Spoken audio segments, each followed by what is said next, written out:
It's been 10 years since the Scream TV show premiered. After all these years, the series has definitely stood the test of time.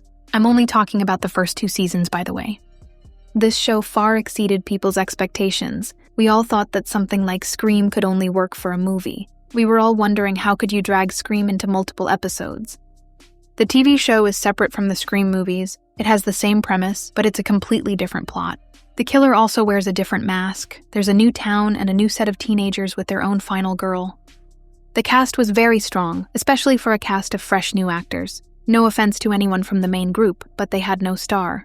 Bella Thorne was the most famous actor from the show, and she gets killed right away.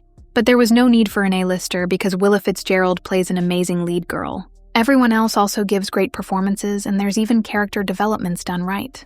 By the time episode 2 and 3 released, you knew this show was special. I don't want to give any spoilers, but season 1 is strong. The mystery behind who is the killer, and the drama surrounding the teens hooked you in. This show wasn't annoyingly woke either. Audrey was in the main cast and is lesbian, but she never got annoying about it. The lore surrounding Brandon James and Emma's mom was always kept interesting. Just when you thought you had it figured out, they would throw a curveball at you. The killings in the show are actually more thought out than in the films. Not only are they more thought out, but they're also very gruesome for a TV show. I don't want to give spoilers, but if you watch the show, then you understand why everybody loves the killings from the first 2 seasons. A complaint that you will hear about this show is that it's too much of a teenage drama. This complaint never made sense to me because you can also say it about the Scream movies.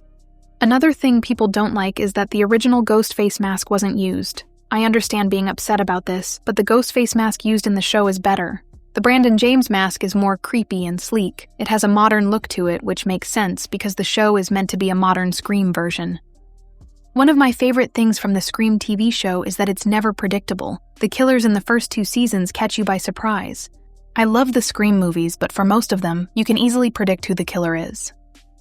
After season 2, we got a Halloween special. It was 2 hours long with the same cast, but now in a new place and with a new killer. But even this 2-hour special was great. It had a 90s movie type of feel to it, and the way they connect it back to Emma was pretty cool.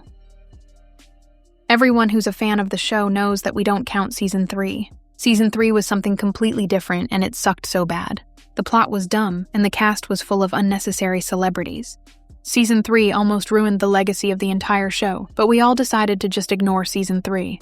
We pretend it doesn't even exist, and whenever someone talks about the Scream TV show, just know that they're talking about the first 2 seasons and the Halloween special. The Scream TV show was one of the last shows to release on cable and drop new episodes weekly. This meant that you had to sit through commercials and had to wait a week for the next episode. But the Scream show was so great that you didn't even mind the commercials or waiting a week. The TV show had a personality of its own, but it doesn't ruin the legacy of the Scream movies. After the series ended, it became available on Netflix. You could binge every episode, but it didn't last too long because it then got taken down. Once it left Netflix, it never made a return to any streaming service. The Scream show was loved by many, so it makes you wonder, why wouldn't any streaming service want it? Not even Paramount Plus has it. You have to buy the DVD collection, but from what I read, only season 1 is available on DVD and not season 2. I do wonder if no streaming service wants to touch the show because of Harvey Weinstein's involvement. Harvey was an executive producer on the show, and the first 2 seasons were under his production company. After everything that happened with Harvey Weinstein, maybe no streaming service wants to go near the Scream show. But comment down below your opinion on the show. Were you a fan back when it originally premiered, or did you later find out about the show and became a fan? Leave a like on today's video if you enjoyed and subscribe for more.